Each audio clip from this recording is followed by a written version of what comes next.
Hello YouTube, Superbrain AK here, and well, this is going to be the first installment of a series that I'd like to call Modifying an ATX Power Supply to Deliver Very High Voltage, more than your possible 24 volts at 1 amp, using the positive and negative 12 volts rails.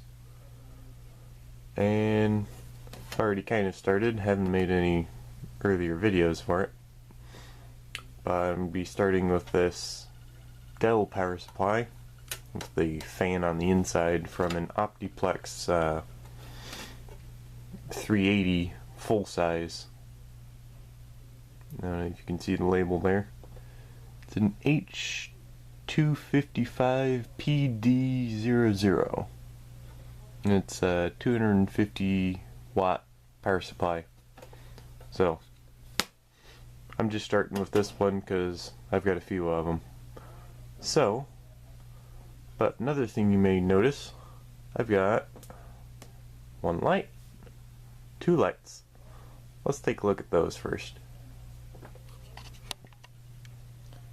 So the first light that I have is the Xtronic little tube, which is super cheap, super flimsy, and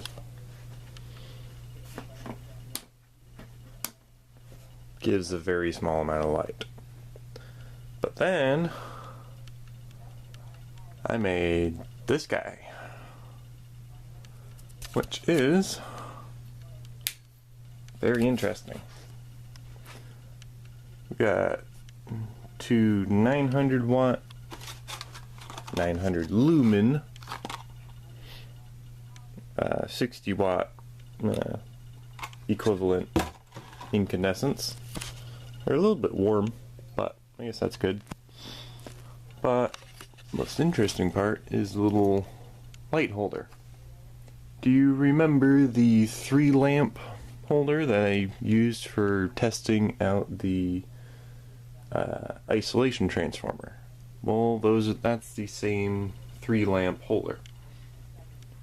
I've taken apart most of it and just have the main threaded rod with its little female rod adapter, and took one of the little pieces from it because it was originally like a ceiling lamp fixture, and screwed that on to there to hook it into here, which is pretty solid, and then stranded the 3 wires, live, neutral, and earth, over to this guy, where there's just a switch, there's live, neutral, and switch live going out. And yeah, it's just a little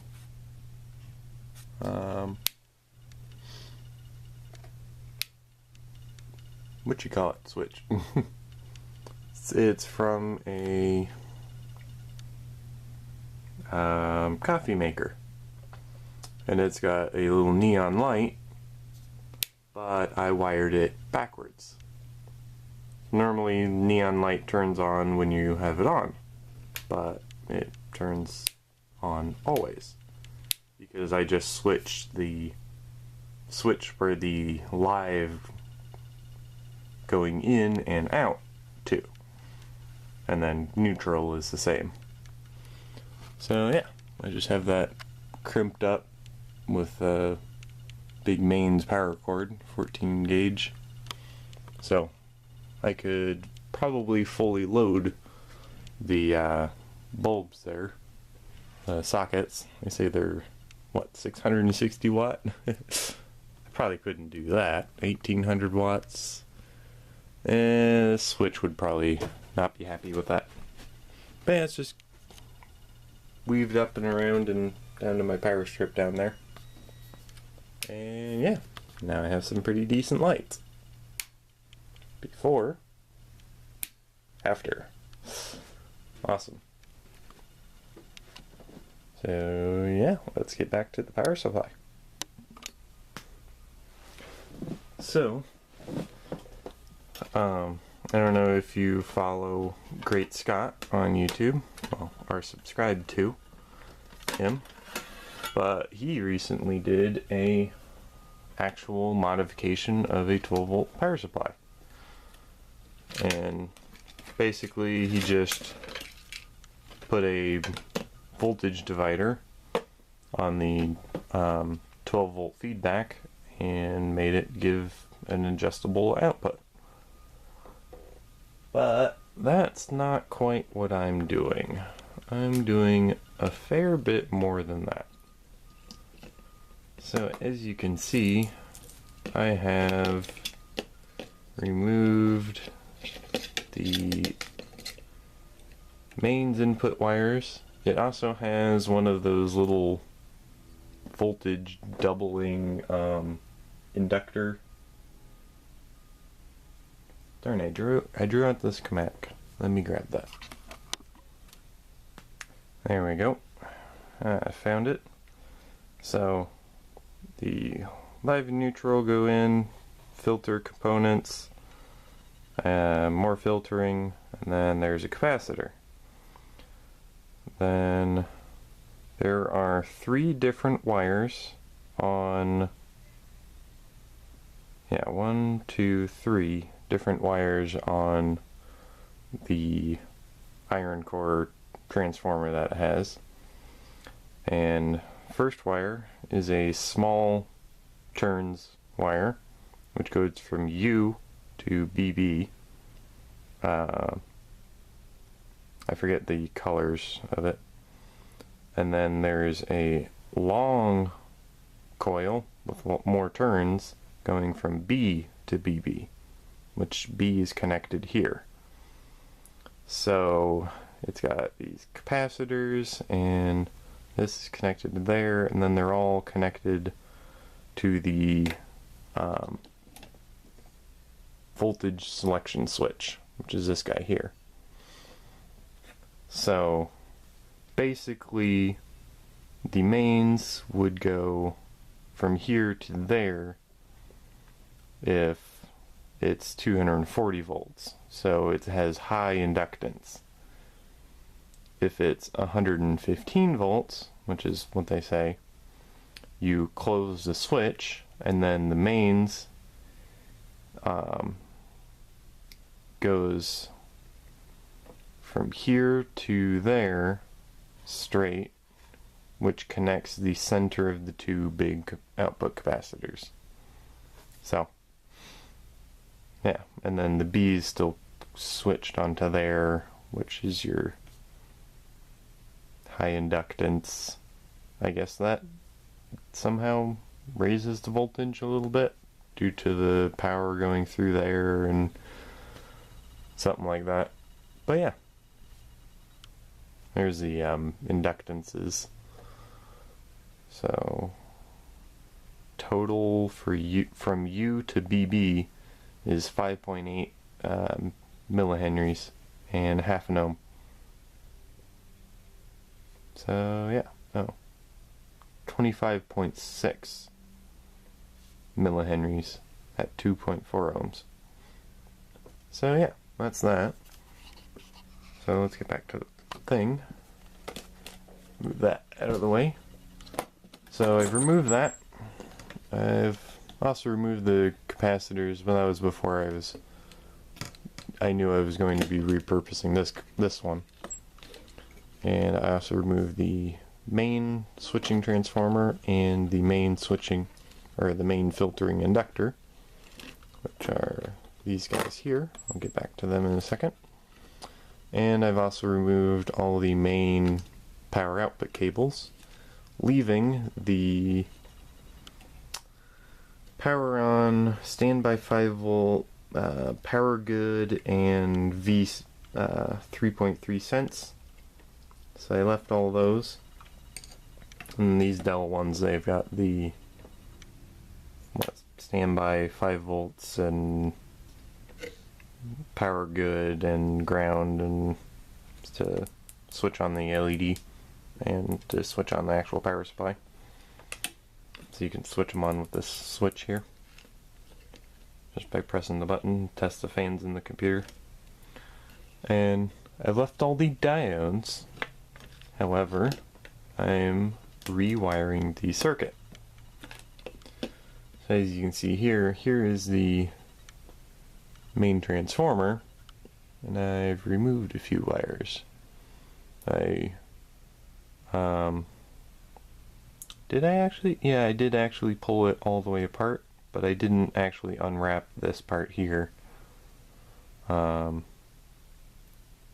basically you just heat it up until it's about 150 degrees Celsius, and then it just pops right apart. Maybe use a razor blade in there. That just softens up the goop they wrap, and I've pulled off most of the goop and put my own glue on. I think that's super glue. Yeah. But what I did was, I'll show you on this piece of paper, which is a very crude drawing of the output circuitry. So here is the main coil. Here are the three, well, 1, 2, 3, 4 diode packages. This is the 5 volt rail, this is the 3.3 volt rail, and this is the 12 volt rail. And you'll notice they've got basically 2 diodes per rail. So 2 diodes for the 12 volts, 2 diodes for the 3.3, and 4 diodes for the 5 volt, just because of the extra current. It does 17 amps on the 5 volt, 16 amps on the 12 volt. So you can see here, so the 5 volt, it was from these 2 taps. They go straight to this double diode, and then that goes out to the inductor, and then there's ground to here on this side of the inductor, just for kind of like a buck converter effect through this coil.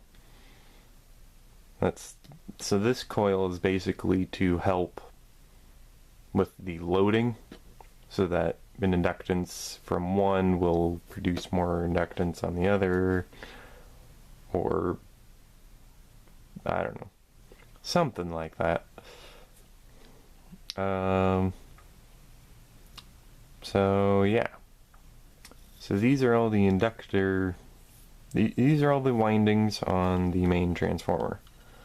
So I basically 1, 2, 3, 4, 5, 6, 7, and then these are what other, I said outer orange and outer red. So outer orange, outer red, and then what, inner 1 or something like that. But I